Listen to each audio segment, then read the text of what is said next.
Hello friends, स्वागत है आपका मेरे यूट्यूब चैनल हिंदी कानूनी जानकारी में। आज हम बात करेंगे आईपीसी की धारा 6 से लगा करके आईपीसी की धारा 11 तक के बारे में। ये क्या कहती है इसके संबंध में हम जानते हैं। लेकिन यदि मैं बता दूं कि यदि इससे पहले आप यदि हमारा पुराना वीडियो देखना चाहते हैं, धारा 1 से लगा करके धारा 1 से 5 तक का जो वीडियो है वो देखना चाहते हैं, तो यहाँ पर जरूर क्लिक करें। यहाँ पर आपको वो वीडियो मिल जाएगा। तो अब हम बात करते हैं आईपीसी की धारा 6 के बारे में। क्या कहती है आईपीसी की धारा 6? ये कहती है कि संहिता में की परिभाषाओं का अपवादों के अध्ययन समझा जाना। यानी कि संहिता की जो धाराएं हैं, संहिता में जहां पर भी जितनी भी धाराएं जो भी दिया गया है, वह जो इसके अंतर्गत जितने भी अपवाद भी दिए गए हैं, यानी कि आईपीसी में धारा 76 से लगा करके और धारा 106 तक अब साधारण अपवाद दिए गए हैं। इस संहिता के अंतर्गत जितनी भी अन्य धाराएं हैं, उन धाराओं में ये सारे अपवाद लागू होंगे। कुल मिलाकर के इस प्रकार से है कि यदि किसी धारा में अपवाद का उल्लेख नहीं भी किया गया है, तो वो धारा 76 से 106 में यदि दिया गया है तो वो उसमें कवर होगा ऑटोमेटिकली। यानी कि साधारण अपवाद धारा 76 से 106 तक के कवर होंगे। और ये वाली बात बताती है संहिता की धारा 6। क्या कहती है ये कहती है कि इस संहिता में सर्वत्र अपराध की हर परिभाषा, हर दंड उपबंध में और ऐसी परिभाषा या दंड उपबंध या हर दृष्टांत जो भी हो, वो साधारण अपवाद शीर्षक, ये कहां पर दिया गया है? साधारण अपवाद शीर्षक जो है धारा 76 से 106 के बीच में दिया गया है। यानी कि वो जो अध्याय है उसका नाम ही साधारण अपवाद है। तो साधारण अपवाद वाले शीर्षक अध्याय में अंतर्विष्ट अपवादों के अध्ययन समझा जाएगा, चाहे उन अपवादों में ऐसी परिभाषा, दंड, उपबंध या दृष्टांतों को दोहराया गया नहीं हो। यानी कि उनको भले नहीं भी बताया गया हो तो भी वो धारा 76 से 106 के अंतर्गत कवर होंगे ही, यदि वो अपवाद हैं। अब अपवाद कौन कौन से होते हैं? अपवाद ऐसे होते हैं कि जैसे कि आत्मरक्षा का अधिकार है, जो कि धारा जो है 106 तक बताया गया है, 100 से 99 से लगा कर के 106 तक बताया गया। ये आत्मरक्षा का अधिकार है। आत्मरक्षा का अधिकार जो है, यदि कोई व्यक्ति आत्मरक्षा का उपयोग करता है तो इस प्रकार से यदि वो किसी व्यक्ति की हत्या भी कर देता है तो उसको जो है दंड नहीं दिया जाएगा। ये एक अपवाद है। तो इसी प्रकार से और भी अपवाद हैं जो धारा 76 से 106 में कवर किए गए हैं, और ये जो है धारा 6 उसके बारे में बताती है। अब हम बात कर लेते हैं आईपीसी की धारा 7 के बारे में।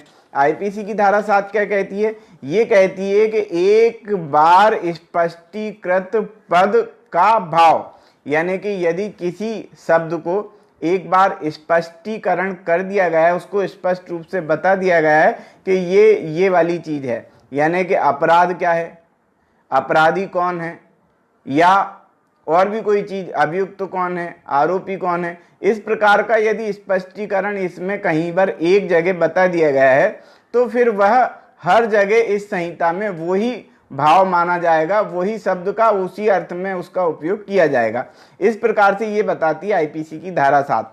हम पढ़ लेते हैं क्या लिखा हुआ है। एक ही बार स्पष्टीकृत पद का भाव, मतलब हर पद जिसका स्पष्टीकरण इस संहिता के किसी भी भाग में किया गया है, इस संहिता के हर भाग में उस स्पष्टीकरण के अनुरूप ही समझा जाएगा। तो समझ गए होंगे, मतलब यदि एक बार बता दिया गया है कि ये अपराधी शब्द को परिभाषित कर दिया, अपराधी शब्द को स्पष्टीकृत कर दिया, तो फिर पूरी संहिता की धाराओं में वो जो है उसी रूप में उपयोग में आएगा। ये बताती है आईपीसी की धारा 7। अब हम बात कर लेते हैं आईपीसी की धारा 8 के बारे में। आईपीसी की धारा 8 कहती है लिंग के बारे में। लिंग मतलब कि पुल्लिंग वाचक शब्द जहां प्रयोग किए गए हैं वे हर व्यक्ति के बारे में लागू होते हैं, चाहे वह नर हो या नारी। यानी कि पुल्लिंग वाले शब्द कौन कौन से होते हैं? जैसे अभियुक्त एक पुल्लिंग शब्द है, अपराधी ये एक पुल्लिंग शब्द है। तो इस प्रकार के जो शब्द हैं वो दोनों के लिए लागू होंगे, नारी के लिए भी लागू होंगे और नर के लिए भी लागू होंगे। ऐसा नहीं होगा कि वो स्त्री के लिए कोई स्पेशल शब्द जैसे कि स्त्री अभियुक्त या लेडी अभियुक्त इस तरह का कोई शब्द नहीं होगा। तो इस प्रकार से यहाँ पर लिंग के बारे में धारा 8 में बता दिया गया। अब हम बात कर लेते हैं आईपीसी की धारा 9 के बारे में। आईपीसी की धारा 9 बताती है वचन के बारे में। वचन मतलब एक वचन और बहुवचन। यदि कहीं पर यह बताया गया है संहिता में किसी भी स्थान पर किसी भी धारा में, यदि ये स्पष्टीकृत कर दिया गया है कि यहाँ पर एक वचन का ही उपयोग किया जाएगा, तो फिर वहां पर एक वचन होगा। और जहां पर यह बता दिया गया है कि यहाँ पर बहुवचन है तो बहुवचन, लेकिन कोई स्पष्टीकरण नहीं किया गया है, तो ऐसे समय में एक वचन को भी बहुवचन माना जा सकता है और बहुवचन को भी एक वचन माना जा सकता है। तो वचन का ये सिद्धांत जो है धारा 9 में आईपीसी में बता दिया गया है। कुल मिला के ऐसा नहीं है कि जैसे अभियुक्त एक है और उसके साथ ही जो अभियुक्त हैं वो सह अभियुक्त कहलाएंगे। अब सह अभियुक्त जो है यदि परिभाषित कर दिया गया कि ये 2 लोग थे 4 लोग थे तो बात अलग है, लेकिन यदि सह अभियुक्त बता दिया गया तो यहाँ पर ये आवश्यक नहीं है कि वहां पर एक ही होगा, 2 भी हो सकते हैं, 4 भी हो सकते हैं, 5 भी हो सकते हैं, जो भी हो सकते हैं, मतलब ज्यादा भी हो सकते हैं, कम भी हो सकते हैं। तो कुल मिला के ये बता दिया गया है लिंग वचन के बारे में कि जहां स्पष्टीकरण नहीं किया गया है तो वहां एक वचन को बहुवचन या बहुवचन को एक वचन माना जा सकता है।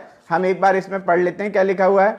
जब तक कि संदर्भ से तदनुकूल प्रतीत न हो, एक वचन द्योतक शब्दों के अंतर्गत बहुवचन आते हैं और बहुवचन द्योतक शब्दों के अंतर्गत एक वचन आते हैं। इस प्रकार से यहाँ पर बताया गया।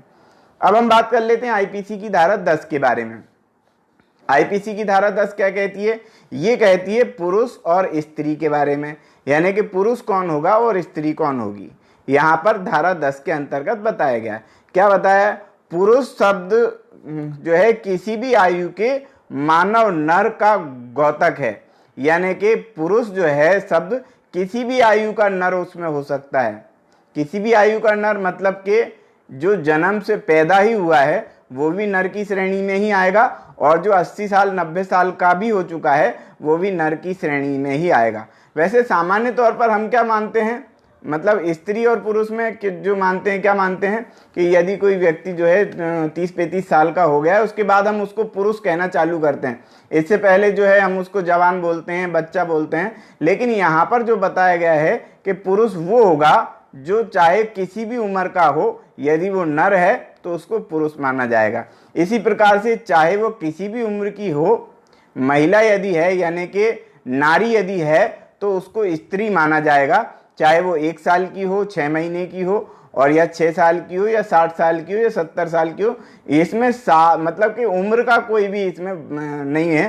कुल मिला के ये बताया गया है। सामान्य तौर पर हम जो है ज़्यादा उम्र के जो लोग होते हैं, जो 20-22 साल से ज़्यादा के होते हैं, उन्हें ही हम जो है पुरुष और स्त्री की संज्ञा देते हैं। लेकिन यहाँ पर जो है हमारी विधि में यानी कि भारतीय दंड संहिता में उसको स्पष्ट रूप से बता दिया गया है कि किसी भी उम्र का नर जो है वो पुरुष माना जाएगा और किसी भी उम्र की नारी जो है वो स्त्री मानी जाएगी।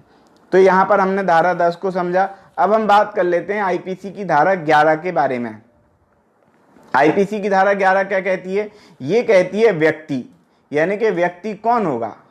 यहाँ पर हम स्पष्ट देख लेते हैं। व्यक्ति का मतलब होगा कोई भी व्यक्ति, चाहे वो नर हो नारी हो, कोई भी व्यक्ति। एक तो व्यक्ति हो ही गया, दूसरा कोई भी निकाय, कंपनी, संस्था, इस प्रकार से इन सबको भी व्यक्ति मान लिया गया है। तो कुल मिला के व्यक्ति कौन होंगे? कोई भी कंपनी, स्पष्टीकरण हम देख लेते हैं ना, कोई भी कंपनी या संगम या व्यक्ति, निकाय, चाहे वह निगमित हो अथवा ना हो, उसे व्यक्ति की संज्ञा दी गई है। अब यहाँ पर एक बात और है, ये भारतीय दंड संहिता है, यानी कि इसमें दंड के प्रावधान होते हैं।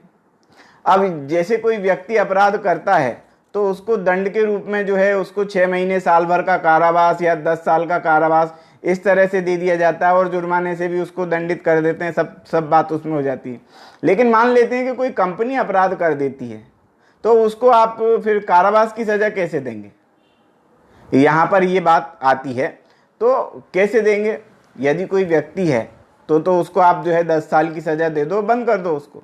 लेकिन कोई कंपनी है, निकाय है, निगम है या निगमित है या नहीं, इससे कोई मतलब नहीं, तो उसको आप जो है इस संहिता के अंतर्गत कैसे सजा दिलवा सकते हैं? 10 साल की सजा इसको जो है दिलवा दो, कारावास की सजा कैसे दिलवाओगे?